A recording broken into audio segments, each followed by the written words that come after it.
Hello, welcome to adviser. आज हम लोग chapter number 16 of class 11th NCERT digestion and absorption का कुछ मल्टीपल चॉइस क्वेश्चंस करेंगे। सो स्टार्ट करते हैं। Question number 1, select which is not true of intestinal villi among the following. इसमें से इंटेस्टाइनल विलाई के बारे में कौन सी बात सही नहीं है। ठीक है, तो देखिए यहाँ पूछा है, दे ऑप्शंस हैं, they possess microvilli, they increase the surface area, they are supplied with capillaries and lacteal vessels, they only participate in digestion of fats। ठीक है, तो जो आपके विलाय इंटेस्टाइनल विलाय होते हैं वो आपके इंटेस्टाइन में पाए जाते हैं। कुछ इस तरीके के विलायज होते हैं, और ये जो विलायज होते हैं ना, इनमें अंदर ही अंदर छोटे छोटे माइक्रोविलाई भी प्रेजेंट होते हैं। जैसे फॉर एग्जांपल लैक्टेल, आपको यहाँ पे दिख रहा है कि इंटेस्टाइनल विलाई इस तरीके से, ठीक है, लेकिन अगर एक्चुअल स्ट्रक्चर देखेंगे आप तो एक्चुअल स्ट्रक्चर कुछ इस तरीके का होता है। यानी अंदर ही अंदर ये माइक्रोविलाइज भी होते हैं और ये बाहर की तरफ एक विलाई भी आपको स्ट्रक्चर दिख रहा है। यानी कि ये पूरा का पूरा स्ट्रक्चर, यही स्ट्रक्चर सेम ये है, ठीक है, लेकिन अंदर ही अंदर। तो ये जो आपको छोटे छोटे दिख रहे हैं, दीज आर माइक्रोविलाइज, माइक्रोविलाई। ठीक है, ओवरऑल इसको हम लोग विलाई कहते हैं। ठीक, अब इस माइक्रोविलाई, यानी कि ये ऑप्शन तो सही है, they possess microvilli, this is true. अब ये जो आपका विलाय है वो क्या करता है, वो सरफेस एरिया इंक्रीज करेगा। जितना सरफेस एरिया इंक्रीज होगा उतना ज्यादा एब्जॉर्प्शन जो है वो होगा। ठीक है, उसके साथ साथ जो आपका माइक्रोविलाय है वो सरफेस एरिया को इंक्रीज करने में और ज्यादा हेल्प करता है। ठीक है, they are supplied with capillaries and lacteal vessels. तो इस डायग्राम को थोड़ा समझ लेते हैं। ये आपको जो सबसे ऊपर आपको दिख रहा है, दिस इज विलाय। ठीक है, उसके अंदर ये जो आपको येलो कलर का स्ट्रक्चर दिख रहा है, दिस इज एक्चुअली लैक्टेल, लैक्टेल। ठीक है, जो थर्ड ये आपको दिख रहा है, this is the capillaries, capillaries. ठीक है, कैपिलरीज है ये, और कैपिलरीज के साथ ये आर्टरी है जो इसके साथ मैशअप हो रहा है, और बीच में एक लैक्टेल बन रहा है। ये जो फोर्थ जो आपको ये विलाय जो नीचे की तरफ आपको दिख रहा है, इसको हम लोग कहते हैं क्रिप्ट्स। ठीक है, इसको हम लोग कहते हैं क्रिप्ट्स। ये सब में नहीं निकले होते हैं, कुछ कुछ में निकले होते हैं क्रिप्ट्स, इंटरनल और ज्यादा एब्जॉर्प्शन के लिए। ठीक है, तो ये पूरा का पूरा स्ट्रक्चर है, लेकिन ये पूरा जो आपका इंटेस्टाइनल विलाय है फैट के डाइजेशन में कहीं से भी रोल प्ले नहीं करता। तो ये आंसर जो है वो सही हो जाएगा, क्योंकि पूछा है विच इज नॉट ट्रू। ठीक है, नॉट ट्रू पूछा है तो इसका आंसर हो जाएगा 1 का D. Question number 2, hepatopancreas, pancreatic duct opens into duodenum and carries. Hepato का मतलब होता है जो लिवर के जो सेल्स होते हैं ना, हिपैटिक सेल्स कहते हैं। पेनक्रियाटिक जो पेनक्रियाज होता है उसको, तो हिपैटो पेनक्रियाटिक डक्ट, यानी कहीं ना कहीं आप समझ रहे हो कि लिवर की और जो पेनक्रियाज की जो डक्ट है वो कहीं ना कहीं एक हो रही है। ठीक है, और वो ओपन हो रही है कहाँ, ड्यूडेनम में। ठीक है, तो यहाँ पे देखिए, यहाँ पे आपका लिवर होता है, इस वाले पार्ट में आपका लिवर है, लिवर से ये आपकी 2 डक्ट निकल के आ रही है, और ये आपका कॉमन हिपैटिक डक्ट है। ठीक है, अब ये जो यहाँ पे बगल में दिख रहा है, this is the gall bladder. ठीक है, अब ये गॉल ब्लैडर की डक्ट है जिसको हम लोग सिस्टिक डक्ट भी कहते हैं, जो कि यहाँ लिखा हुआ है। अब ये सिस्टिक डक्ट और ये हिपैटिक डक्ट जब दोनों एक डक्ट बनती है तो इसको हम कहते हैं कॉमन बाइल डक्ट, क्योंकि लिवर जो है वो बाइल को प्रोड्यूस करता है और यहाँ पे और गॉल ब्लैडर में इसको स्टोर करता है। ठीक है, ये बाइल किस लिए है, ये फैट को डाइजेस्ट करने के लिए, यानी कि फैट का इमल्सिफिकेशन करने के लिए ये रोल प्ले करता है। अब यहाँ पे जो ये कॉमन हिपैटिक डक्ट और बाइल डक्ट मिलके एक डक्ट बन रही है, एक ये डक्ट हो गई, और इधर से जो आपकी पेनक्रियाज की जो डक्ट है, देखिए एक डक्ट ये और ये पेनक्रियाज की डक्ट, दोनों डक्ट मिलके एक डक्ट, एक कॉमन डक्ट बनती है। इस कॉमन डक्ट को हम कहते हैं हिपैटोपेनक्रियाटिक डक्ट, और ये आके खुलती है ड्यूडेनम में। ठीक है, duodenum is a C shaped structure. कैसा है, सी शेप्ड स्ट्रक्चर। जो आपका स्टमक होता है वो होता है जे शेप्ड स्ट्रक्चर। ठीक है, तो ड्यूडेनम में आके खुलती है। तो यही पूछ रहा है कि duct opens in duodenum and carries, वो क्या कैरी करते हैं, बाइल। तो आपका जो लिवर है वहां से बाइल तो रिलीज हो ही रहा है, लेकिन पेनक्रियास से पेनक्रियाटिक जूस भी तो आ रहा है, तो both bile and pancreatic juice. See saliva, तो आपके बकल कैविटी में जो आपके सलाइवरी एमाइलेज एंजाइम है वहां से रिलीज होता है। ठीक है, question number 3, one of the following is not a common disorder. इस बात पे ध्यान रखना है कि कौन सा कॉमन डिसऑर्डर नहीं है डाइजेस्टिव एंजाइम से रिलेटेड, जो नहीं है। ठीक है, डायरिया, जॉन्डिस, डिसेंट्री, ये तीनों ही आपके डाइजेस्टिव एंजाइम से रिलेट करते हैं। ठीक है। टेटनस नहीं है यहाँ पे। टेटनस एक ऐसा मेडिकल कंडीशन होता है जिसमें जो आपका स्केलेटल मसल्स होते हैं ना उसमें लगातार कॉन्ट्रैक्शन होने लगता है, यानी उसमें एक स्पैज्म, मस्कुलर स्पैज्म बनने लगेगा, यानी कि हमेशा हर टाइम वो झटके मारता है। ठीक है, तो टेटनस में क्या है, एक तरीके का कॉन्ट्रैक्शन होता है, contraction, prolonged contraction of skeletal muscle, skeletal muscle. तो यहाँ पे एक चीज और लिखना भूल गई हूँ, प्रोलॉन्ग्ड, लगातार, लंबे दौरान, यानी कॉन्ट्रैक्शन का मान लीजिए अगर 1 मिनट का है तो वो 10 मिनट तक चल ही रहा है। ठीक है, तो prolonged contraction of skeletal muscle ये एक तरीके का डिसऑर्डर है जो कि डाइजेस्टिव एंजाइम से रिलेटेड नहीं है। डायरिया जो है, डायरिया क्या है, ये एक एबनॉर्मल फ्रीक्वेंसी जिसमें एक बॉल मूवमेंट होता है, आपको बहुत मरोड़ सा लगता है पेट में।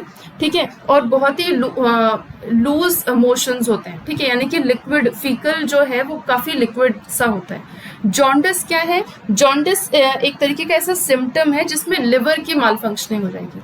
किसकी, लिवर की माल फंक्शनिंग हो जाएगी। अब आपको पता है लिवर जो है बाइल जूस सिक्रेट करता है। ठीक है, बाइल जूस को स्टोर करता है गॉल ब्लैडर, और उसके बाद इसको एक्सक्रीट करना होता है। ठीक है, एक्सक्रीट करना होता है, वो जब फीसेस में आता है तो वही एक येलो कलर प्रोवाइड करते हैं। लेकिन जब ये बाइल प्रॉपरली तरीके से एक्सक्रीट ना हो जाए, ठीक है, और जाके ब्लड में एक्यूमुलेट होने लगे, तो इससे क्या होगा, जो आपके स्किन है, आपके आईज है, इन सब जितने भी वाइटिश एरिया है, ये सारी एरिया जो है येलो कलर के दिखने लगेंगे। तो जॉन्डिस को हम लोग हिंदी में पीलिया भी कहते हैं। ठीक है, तो ये आपके लिवर की माल फंक्शनिंग की वजह से हो जाता है। ये भी डाइजेस्टिव सिस्टम का ही एक तरीके का डिसऑर्डर है।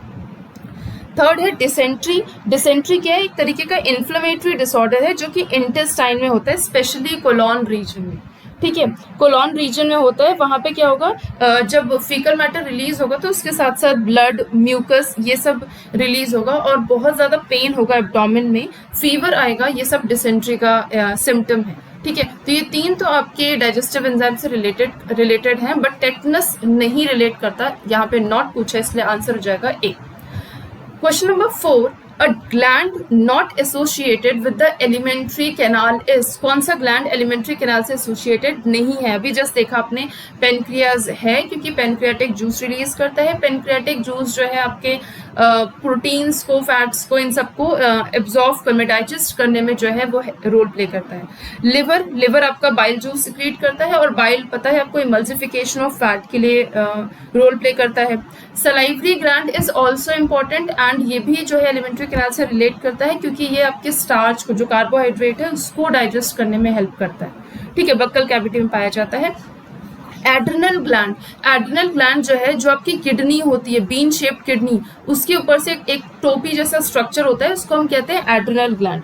ठीक है, ये जो एड्रिनल ग्लैंड होता है वो एलिमेंट्री कैनाल से एसोसिएटेड नहीं होता। ठीक है, और उसके साथ साथ ये एक एंडोक्राइन ग्लैंड की तरीके से वर्क करता है, ग्रोथ एंड डेवलपमेंट में ये हेल्प करता है एड्रिनल ग्लैंड। ठीक है, तो बी इज नॉट करेक्ट, यानी कि इस क्वेश्चन के हिसाब से B is correct. A gland which is not associated, adrenal is not associated, it is associated with the kidney. ठीक है, okay. Question number 5, match the 2 columns and select the correct among options given. ठीक है, bio macromolecules. अब ये जो bio macromolecules है ना, इसमें आपके जितने भी कार्बोहाइड्रेट, फैट्स, प्रोटीन्स, विटामिन, ये सब जितने भी हैं वो सब आपके बायो मैक्रोमोलिक्यूल्स में आ जाते हैं। ठीक है, अभी जस्ट आपने देखा human digestive system. Human digestive system में क्या है, alimentary canal end of food associated gland जितने भी हैं वो सब आपके ह्यूमन डाइजेस्टिव सिस्टम में आ जाते हैं।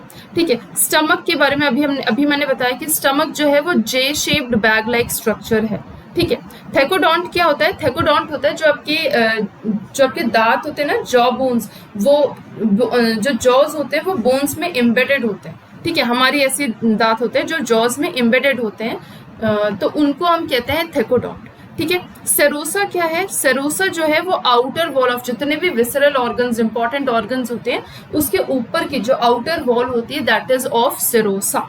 ठीक है, तो बायो मैक्रोमोलिक्यूल्स क्या है, बायो मैक्रोमोलिक्यूल्स जो है which is converted into simple substances. अब ये सिंपल सब्सटेंसेस क्या है, it is carbohydrate, fat, proteins and nucleic acid, ये कन्वर्ट हो जाते हैं सिंपल मोनोमर्स में डाइजेशन प्रोसेस में।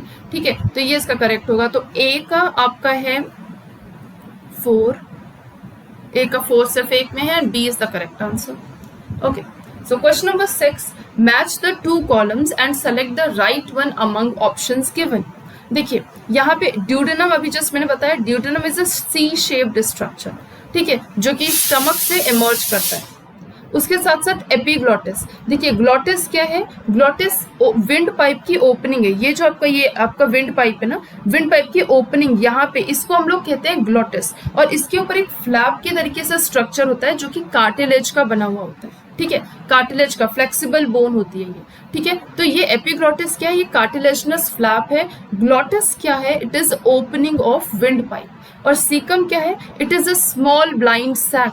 यहाँ पे देखिए ये सीकम है, ये वाला पार्ट जो फूला हुआ पार्ट है इसको हम सीकम कहते हैं, ठीक है। ये नीचे वाला पार्ट इसको हम कहते हैं वर्मीफॉर्म अपेंडिक्स, ठीक है। ये वेस्टिजियल ऑर्गन है वर्मीफॉर्म अपेंडिक्स, ये सीकम है। तो यहाँ पे आपका ए का हो जाएगा 3, ए का 3 सिर्फ एक में है, तो सी इज द करेक्ट आंसर, ठीक है। Question number 7, match the enzyme with their respective substrates, choose the right one among options given, ठीक है। देखिए यहाँ पे कौन कौन क्या क्या काम करता है। लाइपेज जो लिपिड्स को तोड़ता है, यानी कि जो फैट को ब्रेक डाउन करता है, तो 2। न्यूक्लियस जो न्यूक्लिक एसिड का ब्रेक डाउन करता है।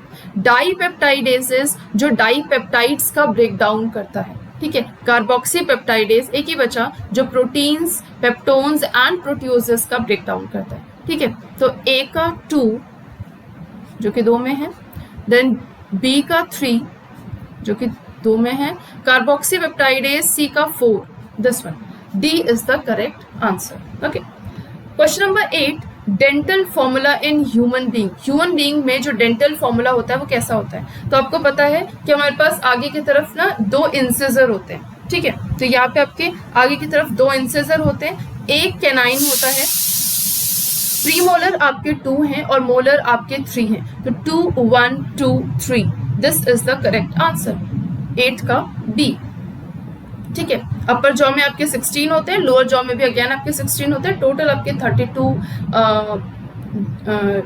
जॉज होते हैं, ठीक है, टीथ होते हैं, sorry. Question number 9, liver is the largest gland and is associated with functions. Choose one which is not correct. ठीक है, हमको पता है कि लिवर जो है लार्जेस्ट ग्लैंड है, कौन से उसके फंक्शंस हैं, ठीक है। फैट का digestion, formation of bile, metabolism of carbohydrate, इन सब में इसका रोल प्ले होता है। बाइल जूस सिक्रेट करता है जिससे फैट का डाइजेशन होता है इमल्सिफिकेशन के थ्रू, ये दोनों तो करेक्ट है। कार्बोहाइड्रेट में भी कहीं ना कहीं ये रोल प्ले करता है, लेकिन गैस्ट्रिन हार्मोन का सिक्रेशन ये नहीं करता।